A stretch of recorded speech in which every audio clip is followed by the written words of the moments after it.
Warning, censorship. Warning, censorship. My concerns ultimately are probably reflected in a lot of people's minds when it comes down to the fact that there's an oppressive state being pushed upon us. Hey there, Keean Bexte on location in downtown Calgary for the second day of political protests and the first day of religious gathering after Jason Kenney's newly imposed regulations on the province. You might have heard what those are. No gatherings of 10 people or more outside, and also you can't go into other people's homes. Now that hasn't stopped gatherings of 10 or more in Calgary. In fact, just yesterday, over 1,000 people gathered outside of Calgary City Hall. The mainstream media reported it was hundreds, but it was over 1,000 if you look at the footage here. The mainstream media, of course, said that it was just a few hundred malcontent folks, but it really was over 1,000 people marching outside of City Hall saying that Jason Kenney can't encroach on their God-given freedoms, saying that their freedoms, their rights, pre-exist government. Now, I have to say, Jason Kenney has been much less eager than his provincial counterparts in Manitoba and Ontario and the feds, of course, Justin Trudeau, to seize more power during this pandemic, to limit the freedoms of the people in his jurisdiction. Jason Kenney is someone who values personal freedoms highly, just like the people behind me.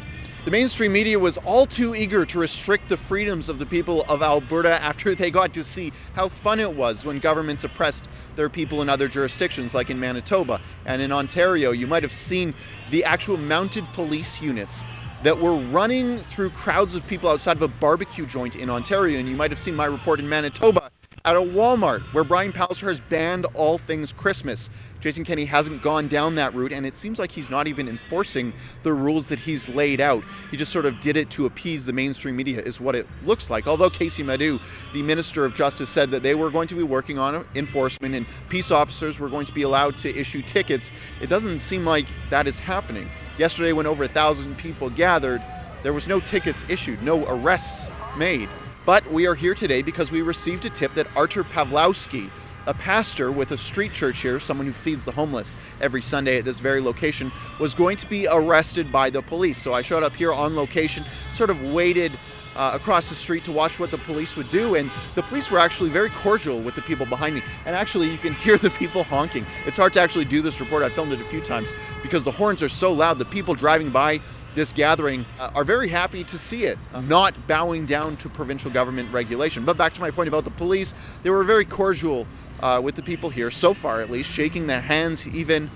Right now they're just sort of watching from a distance, and we'll have to see if any arrests are made. But right now it's looking that that's not going to be the case. Right now it looks like religious freedoms and political freedoms are being protected in the province of Alberta, despite the new regulations that have been put in place. I'm going to sit down and just observe what's going on. Let's see if the police end up arresting anyone. If they don't, I will be quite pleased with how these new regulations have been rolled out. Of course, I don't like it when any freedoms are violated, and I think people should be able to go into each other's homes, especially during the holiday season. But to see Jason Kenney not enforcing these draconian regulations that the mainstream media was so eager to have really makes me relieved to know that Jason Kenney is not the power-hungry individual that we're seeing lead so many provinces in Canada lately. You're here at the protest today, the religious gathering maybe even. What brings you here, and why was it important for you to come out on a Sunday? My concerns ultimately are probably reflected in a lot of people's minds when it comes down to the fact that there's an oppressive state being pushed upon us. It's very much on the heels of the globalists linked to the Green movement, and I think it's really important to come down and ultimately confront the idea that there's shutdowns in our future. We're seeing evidence of them now, and I think everybody needs to become aware of the fact that we're on the cusp of a social engineering change that could alter all of our lives very deeply. Do you think that the regulations that Jason Kenney has enacted over the past few days, are they fair? Are they reasonable? What do you think about them? Any regulations that ultimately push any type of shutdown in Alberta, and I think in Canada generally, are ones that need to be questioned highly, where they come from, who's behind them. So I've been here for about an hour now and no arrests have been made, no tickets have been handed out. Just like yesterday, it seems like the regulations that Jason Kenney has announced do not apply to political and religious gatherings. We've had 2 days where the police could have issued tickets and they've decided not to. I just spoke with them here. I'm not sure if my mic audio picked it up. If it did, we'll play it here. If not, you'll have to trust me. I asked them, will they be arresting the pastor here that is currently feeding the homeless? And they said, nope, they're just here to keep the peace unless there is a violation. Now, it would seem that there would be a violation here. I'm sure the mainstream media is going to be crying and screaming saying that there is a violation, but really there isn't. This regulation saying no gatherings of 10 or more cannot apply to political gatherings. It would be unconstitutional, and it's clear that the police are on some sort of orders not to ticket political gatherings, not to ticket religious gatherings. This stands in stark contrast to what is going on in Ontario, where Doug Ford actually gave a court summons to his political opponents. Randy Hillier, an independent member of provincial parliament, he's threatened with jail for hosting a political rally outside of Queen's Park. That is currently the state of Canada outside of Alberta. Within Alberta, people are caroling right behind me, religious music. People are skating around a Christmas tree right in front of me, and people are feeding the homeless and gathering for church outside.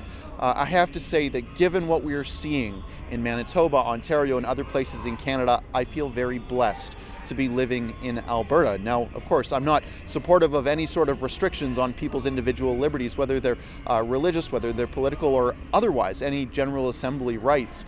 But I have to say that in comparison with other provincial jurisdictions, it stands certainly in stark contrast to those. What's going on here in Alberta and what's going on in other provinces and what's going on with the federal government as well.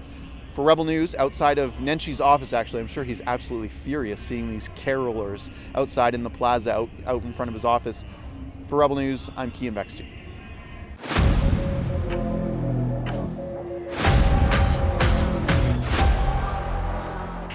Hey, thanks so much for tuning into Rebel News. We rely on your support to keep us afloat, to keep us sharing news with you that the mainstream media refuses to do. If you like and comment and subscribe to our coverage here on YouTube, it would go a long ways to keeping us afloat. Thanks so much.